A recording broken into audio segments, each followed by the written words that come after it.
Once again welcome back to pharma concept. देखिए, आज की क्लास में हम एनएचएम स्कीम्स का पार्ट 3 लेकर आए हैं, जिनमें हम टॉप 20 स्कीम्स पढ़ेंगे। इससे पहले हमने एनएचएम स्कीम्स के पार्ट 1 और 2 में भी काफी स्कीम्स पढ़ी थी, जो आपके एग्जाम के लिए काफी इंपॉर्टेंट थी। अगर आप राजस्थान फार्मासिस्ट एग्जाम या फिर राजस्थान फार्मा असिस्टेंट एग्जाम की तैयारी कर रहे हैं, या फिर किसी एग्जाम की तैयारी कर रहे हैं जहाँ पे एनएचएम का पोर्शन इंक्लूड है, तो आप हमारा ऐप फार्मा कंसेप्ट डाउनलोड कर सकते हैं। और वहाँ पे हमारी live classes, recorded classes, test series और पीडीएफ नोट्स की सहायता से अपनी तैयारी और भी बेहतर कर सकते हैं। तो चलिए शुरू करते हैं आज का टॉपिक, जिसमें हम पढ़ने वाले हैं इंपोर्टेंट एनएचएम स्कीम्स पार्ट 3। देखिए, सबसे पहली स्कीम्स आज की हम देख लेते हैं। पहली स्कीम है आपकी कायाकल्प योजना। कायाकल्प अंडर एनएचएम यानी नेशनल हेल्थ मिशन के तहत एक योजना थी, स्कीम थी। इसमें क्या था, ये पार्ट ऑफ स्वच्छ भारत अभियान। स्वच्छ भारत अभियान जो 2 अक्टूबर 2014 से शुरू हुआ था, उसी का एक पार्ट है कायाकल्प। कायाकल्प में जनरली क्या होता है, जितने कितने भी हॉस्पिटल्स होते हैं उनका कायाकल्प किया जाता है। उनकी परफॉर्मेंस देखी जाती है, उनकी स्वच्छता के हिसाब से उनकी परफॉर्मेंस चेक की जाती है और उसके बाद में उनको अवार्ड किया जाता है, अवार्ड दिया जाता है। देखिए, an award system for best district hospital. सबसे बेस्ट डिस्ट्रिक्ट हॉस्पिटल कौन सा है स्टेट के अंदर, सीएससी कौन सी है, एंड पीएससी कौन सी है, फॉर देयर क्लीनलीनेस यानी स्वच्छता के आधार पर उनको अवार्ड सिस्टम प्रोवाइड किया जाता है। देखिए, इसमें देखिए best 2 district hospital in each state.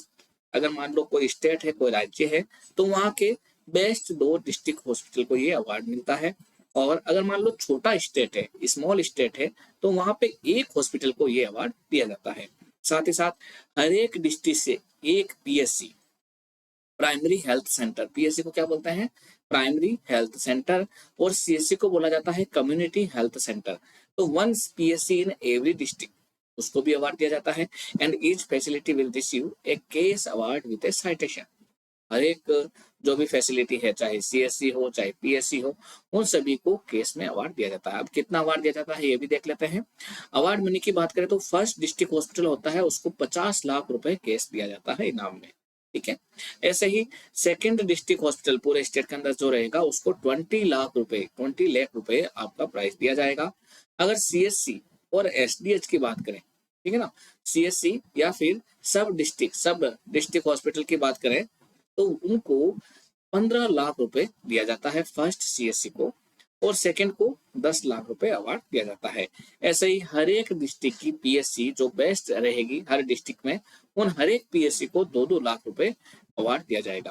तो ये कायाकल्प योजना क्या है, कुल मिलाकर अस्पतालों के अंदर क्लीनिनेस, सफाई से रिलेटेड है। जितना साफ सुथरा आपका अस्पताल होगा, जितना कलर किया हुआ होगा, पेड़ पौधे होंगे, उसमें डस्ट वगैरह कुछ नहीं हो, बहुत ही अट्रैक्टिव हो, तो उसके आधार पे इनको अवार्ड दिया जाता है। देखिए, centre which fulfil the criteria over 70% are given. District hospital 3 lakh, CSC SDH 1 lakh and PSC 50,000। अगर जो भी सेंटर से जो फिल करते हैं इस क्राइटेरिया को, उनको भी ये प्राइज दिया जाता है। तो सबसे बेस्ट हॉस्पिटल रहेगा डिस्ट्रिक्ट हॉस्पिटल, उसको कितना इनाम दिया जाएगा, 50 लाख रुपए। ये क्वेश्चन पूछा जाता है। साथ ही साथ कायाकल्प किससे रिलेटेड है, क्लीनलीनेस से रिलेटेड है, साफ सफाई अभियान से रिलेटेड है। और किसके अंदर आता है, ये स्वच्छ भारत अभियान के तहत कायाकल्प योजना जुड़ी हुई है। चलिए अगला स्कीम देख लेते हैं, पोषण, POSHAN। पोषण योजना 8 मार्च 2018 से स्टार्ट हुई थी। देखिए किससे रिलेटेड है, positive and optimum care of children through a social house hold approach for nutrition. इसको न्यूट्रिशन कर देना, फॉर न्यूट्रिशन इज कॉल्ड पोषण। अगर हम देखिए, एन फॉर न्यूट्रिशन हो गया, ए फॉर अप्रोच हो गया, and S for social house hold हो गया, positive and optimum, positive and optimum care of children through a social house hold approach for nutrition. ठीक है ना, तो ये हो गया आपका पोषण। P for positive, O for optimum care of children through a, and S for social, H for house hold, A for approach for nutrition. तो ये हो गया आपका पोषण अभियान। देखिए, this project was for community based management for severe acute मल nutrition. अगर मान लो किसी बच्चे को बहुत ही ज्यादा सीवियर, बहुत ही ज्यादा और एक्यूट, इन्हें भी हाल फिलहाल में हुआ है, मल न्यूट्रिशन हो गया है, उसके जो डाइट है उसमें प्रोटीन, कार्बोहाइड्रेट, विटामिन या फिर यूं कह सकते हैं फेट, इन सब की डेफिशिएंसी है, बहुत ही दुबला पतला है, सीवियर एक्यूट मल न्यूट्रिशन है, तो ये अभियान के तहत उसमें उसका केयर किया जाता है। और ये जो पोषण अभियान है ये कहाँ से लॉन्च हुआ था? ये हुआ था झुंझुनू से, यानी अपने राजस्थान के लिए तो काफी इंपॉर्टेंट है। ये झुंझुनू से लॉन्च हुआ है और किसके थ्रू हुआ था? Launched by prime minister, launched by Prime Minister Narendra Modi ji from Junjunu. Prime Minister's overarching scheme for holistic nutrition under NHM. It is also supported by GAIN, ये है ना global alliance for improve nutrition, उससे भी supported है, ACF से भी supported है, action against hunger और यूनिसेफ से भी सपोर्टेड है। कौन सा? पोषण अभियान। ठीक है, तो पोषण अभियान में क्या किया जाता है? जो भी चिल्ड्रन मल न्यूट्रिशन से ग्रसित है उन सबको मैनेजमेंट, उन सबको क्या किया जाता है? केयर किया जाता है, उन सबका ट्रीटमेंट किया जाता है। ठीक है, नेक्स्ट है आदर्श प्राथमिक स्वास्थ्य केंद्र योजना। आदर्श प्राथमिक स्वास्थ्य केंद्र योजना, इसके अंदर देखिए पीएससी, जो भी आदर्श पीएससी है उसको इंक्लूड किया गया है। ये 15 अगस्त 2016 से चालू हुई थी। फर्स्ट पेज इसमें 295 पीएससी को सिलेक्ट किया गया था और उनको आदर्श पीएससी बनाया गया था। ठीक है ना, यानी वहां की जो भी पीएससी थी, प्राइमरी हेल्थ सेंटर थे, उन सबको यानी उनमें एक जो मिनिमम क्राइटेरिया रिक्वायरमेंट वगैरह रहती है आदर्श के लिए, वो सारी चीजें उनमें डेवलप की गई थी। तो फर्स्ट पेज में 295 पीएससी को सिलेक्ट करके उनको आदर्श प्राथमिक स्वास्थ्य केंद्र बनाया गया and developed in wellness centres.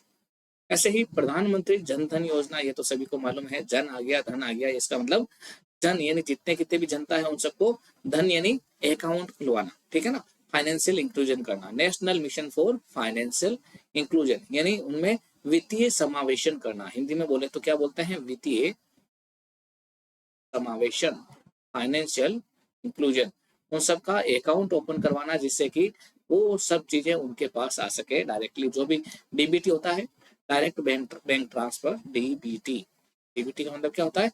Direct to bank transfer.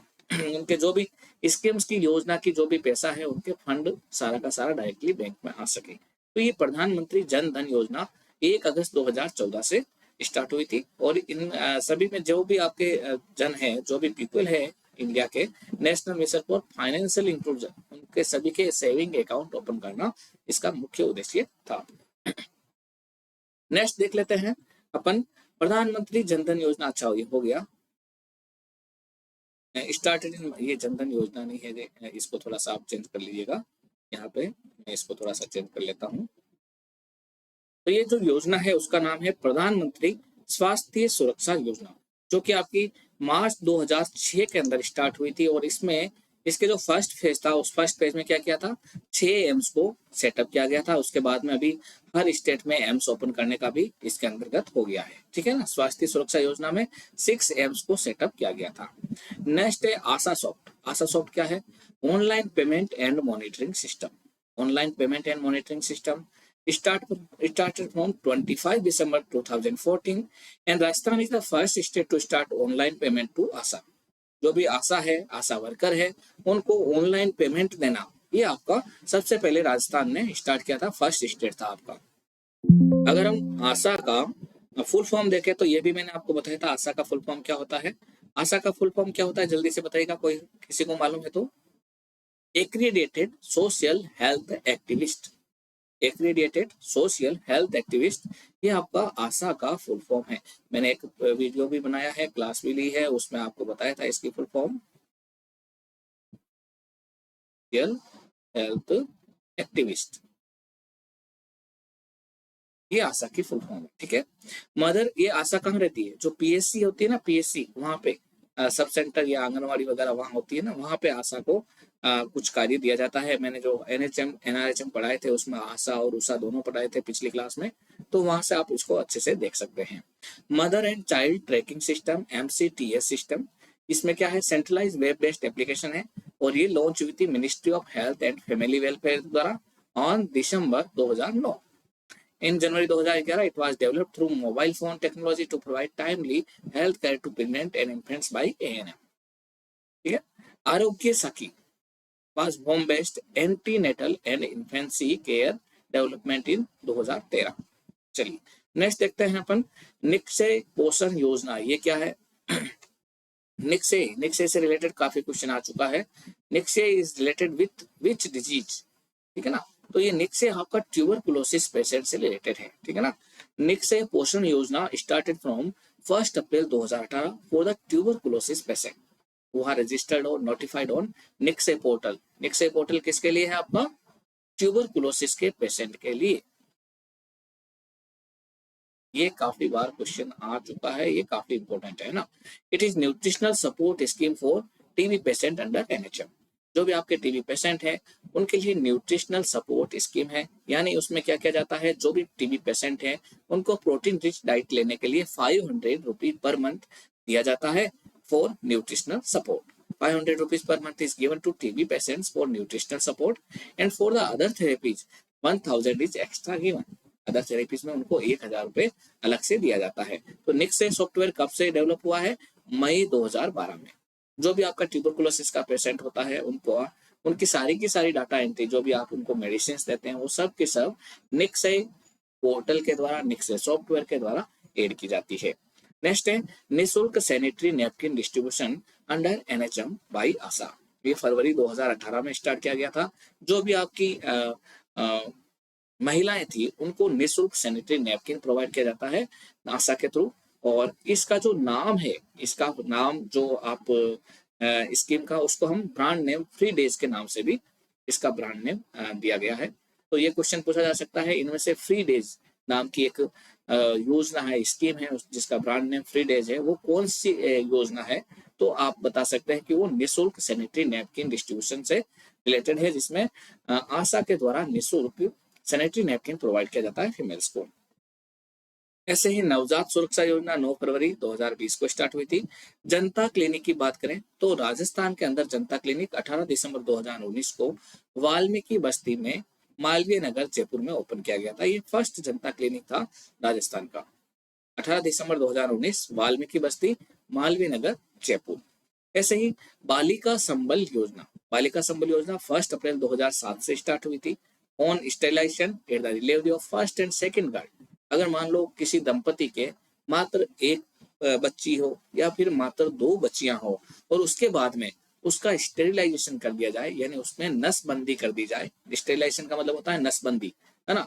उनमें नसबंदी कर दी जाए तो उस समय यानी लड़का नहीं हो, मात्र एक लड़की या फिर 2 लड़की होने के बाद अगर वो परिवार नसबंदी करने का, स्टेरिलाइजेशन करने का वो प्लान बनाता है, तो उस समय उनको girl child 10,000 with 5 years bond is given. उनको 10,000 रुपए गर्ल चाइल्ड को दिया जाता है 5 ईयर बॉन्ड के साथ में, 5 साल का बॉन्ड करके उनको दिया जाता है। On sterilisation at the delivery of first and second girl child 10,000 पर with 5 years bond is given.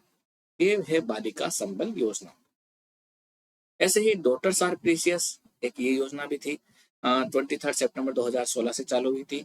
ऐसे ही national iron plus initiative NIPI, ये क्वेश्चन पूछा जाता है, NIPI is related with which disease, ठीक है, या नीपी इनमें से कौन से सप्लीमेंटेशन से रिलेटेड है? तो नीपी आपकी आयरन फोलिक एसिड के सप्लीमेंटेशन से रिलेटेड है। नीपी का मतलब होता है, फुल फॉर्म होता है नेशनल आयरन प्लस इनिशिएटिव।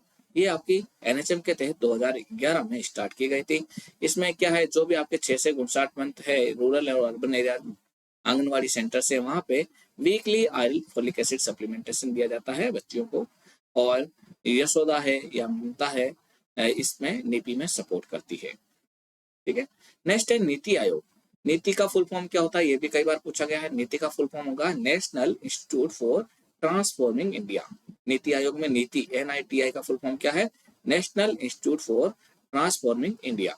इसका जो आपका आयोग का है ना लॉन्चिंग, ये 1 जनवरी 2015 से हुआ था। इससे पहले आपका नेशनल प्लानिंग कमीशन चल रहा था, NPC चल रहा था, जिसे अपन बोलते हैं राष्ट्रीय योजना काल चल रहा था, कमीशन योजना का। जैसे प्रथम योजना कब चालू हुई, द्वितीय योजना, पंचवर्षीय योजना होती थी ना, वो वाली, ठीक है ना। उसको रिप्लेस करके नीति आयोग आया है। It replaces national planning commission, जो 15 मार्च 1950 में चालू हुआ था, उसको रिप्लेस करके 1 जनवरी 2015 से क्या आ गया आपका नीति आयोग। नीति आयोग के अध्यक्ष कौन होते हैं? हमेशा प्राइम मिनिस्टर होते हैं। नीति आयोग के अध्यक्ष कौन होते हैं? Prime minister. और अभी प्राइम मिनिस्टर कौन है? मिस्टर नरेंद्र मोदी। तो नीति आयोग के अध्यक्ष कौन है? मिस्टर नरेंद्र मोदी जी। वैसे ही उपाध्यक्ष वर्तमान में 1 मई 2022 से लेकर आज की तारीख यानी 2025, अभी जो 4 अप्रैल 2025 चल रहा है उस तारीख के अनुसार सुमन बेरी आपकी क्या है, इनमें नीति आयोग की उपाध्यक्ष है ना। नीति आयोग की उपाध्यक्ष अभी कौन है, सुमन बेरी। नेक्स्ट है पीसीपीएनडीटी। कई बार पीसीपीएनडीटी की फुल फॉर्म भी पूछी जाती है, पर pre conception pre natal diagnostic technique. Pre conception pre natal diagnostic technique आपने देखा होगा कि कई बार गर्भवती महिलाएं होती है तो वहां पे उनको अल्ट्रासोनोग्राफी यूएसजी अल्ट्रासाउंड सोनोग्राफी करवाई जाती है, अल्ट्रासोनोग्राफी करवाई जाती है। तो उस समय पहले क्या होता था कि कई बार अल्ट्रासोनोग्राफी करते समय भ्रूण का पता कर लिया जाता था चुपके से, जिसमें क्या होता था कि अगर मान लो फीमेल बेबी है तो उसको वहीं पे गर्भ में ही उसको मार दिया जाता था।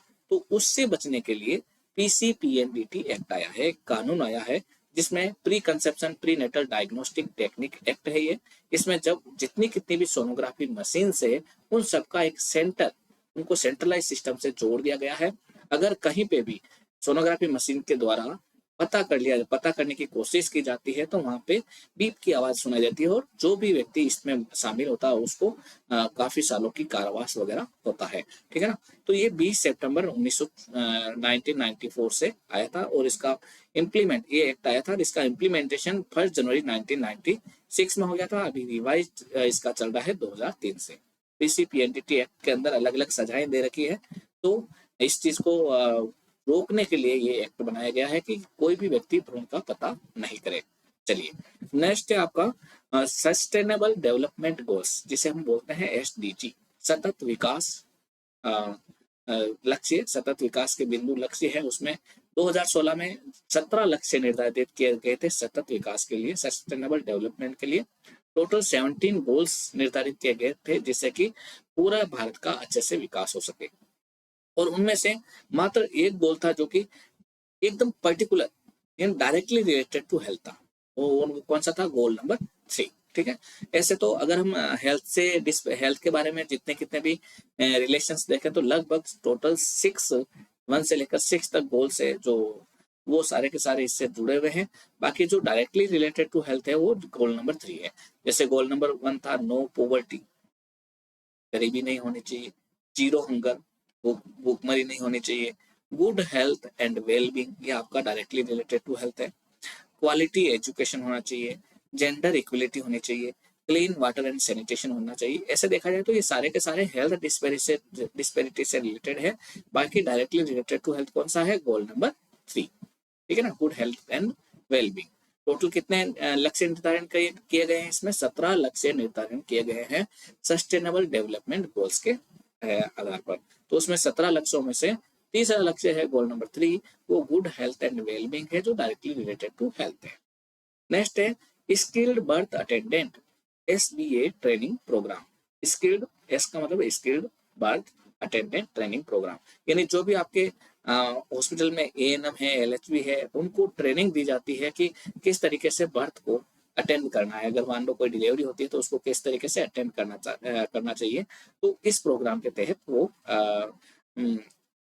ट्रेनिंग दी जाती है। It aims to reduce maternal and neonatal mortality by equipping health profession, जो भी आपके हेल्थ प्रोफेशनल है उनको इक्विप करना with the skills to manage normal pregnancy, childbirth and the immediate postmortem period. जो आपका डिलीवरी होता है उसके जस्ट बाद वाला जो पीरियड होता है ना, उसको क्या करना है, कंट्रोल करना, including the identification and management of complication. अगर उनमें से कोई कॉम्प्लिकेशन है तो उसको आइडेंटिफाई करना और उसको मैनेज करना, ये सब कुछ इसके अंदर, इस ट्रेनिंग प्रोग्राम के अंदर समझाया गया है। और ये जो ट्रेनिंग प्रोग्राम है 21 डेज की ट्रेनिंग होती है। कितने दिन की होती है, 21 दिन की ट्रेनिंग होती है। किसके लिए होती है, ANM की फुल फॉर्म क्या होती है, ऑक्सिलरी नर्स मिडवाइफ।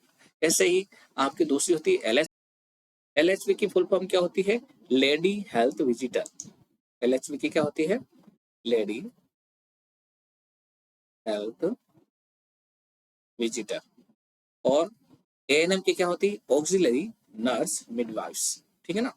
तो उन दोनों को, और साथ ही साथ स्टाफ नर्स, साथ ही साथ कौन है, स्टाफ नर्स, इन सबको डिस्ट्रिक्ट हॉस्पिटल पर 21 दिन की ट्रेनिंग दी जाती है। डिस्ट्रिक्ट हॉस्पिटल पर कितने दिन की ट्रेनिंग दी जाती है, 21 डेज की तो उस ट्रेनिंग का नाम है SBA ट्रेनिंग। क्या है? SBA ट्रेनिंग पूरा नाम है skilled birth attendant training programme. चलिए नेक्स्ट अपन देख लेते हैं इसके बाद में। नेक्स्ट है eye donation fortnight. Eye donation fortnight यानी आंखों का दान करना। अगर कोई व्यक्ति मर जाता है, खत्म हो जाता है, तो उसके बाद में आंखों का दान करने का, नेत्र दान करने का जो मुहिम चलाया गया है वो आपका इसके अंदर आता है।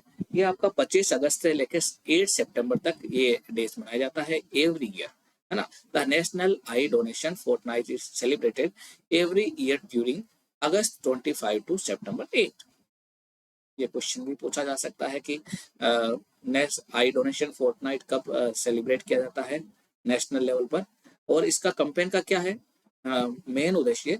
The campaign is to create awareness and promote the importance of pledging on eye donation.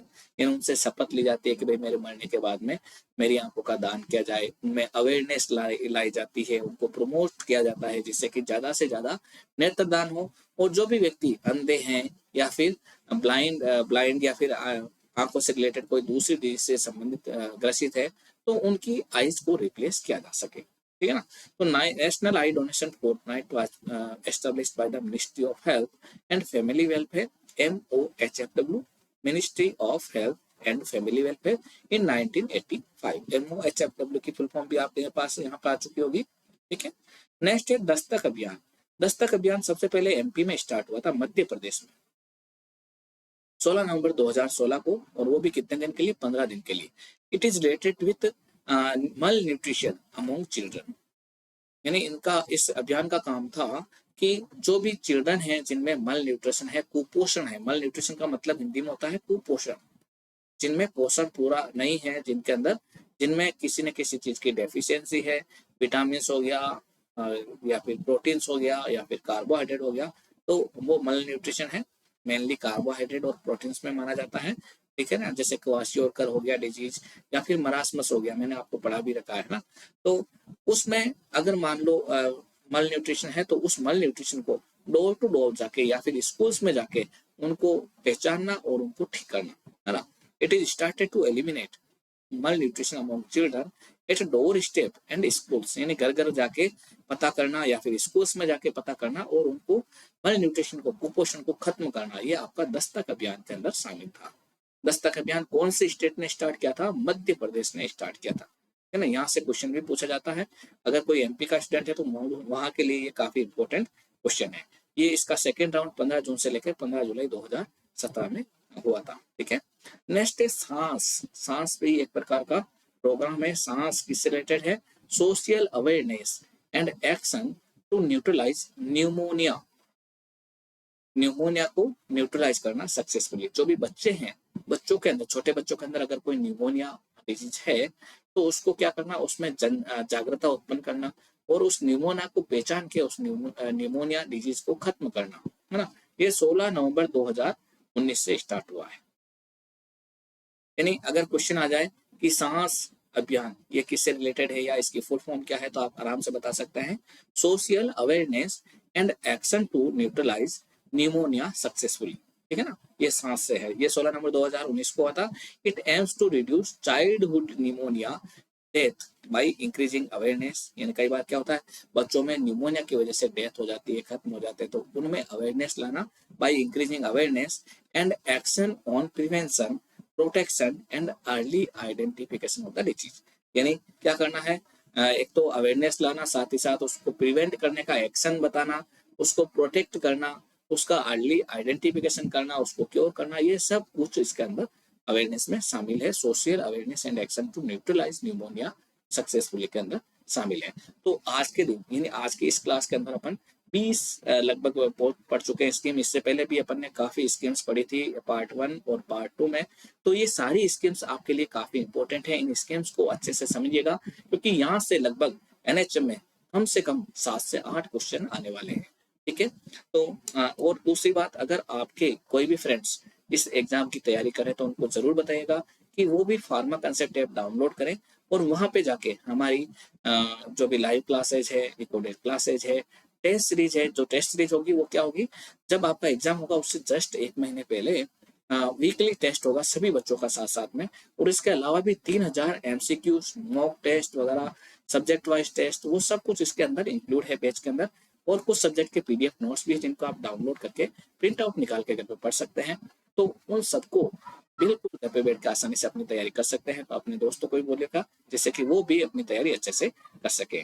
तो आज की क्लास में अपन इतना ही करते हैं। देखिए फार्मा कंसेप्ट कितने कंसेप्टेंस हैं जिन्होंने अच्छी अच्छी रैंक हासिल की है फार्मा कंसेप्ट को ज्वाइन करने के बाद में। All India rank 1 AIIMS pharmacist exam जो आपका हुआ था पटना का, उसमें ऑल इंडिया रैंक 1 पर।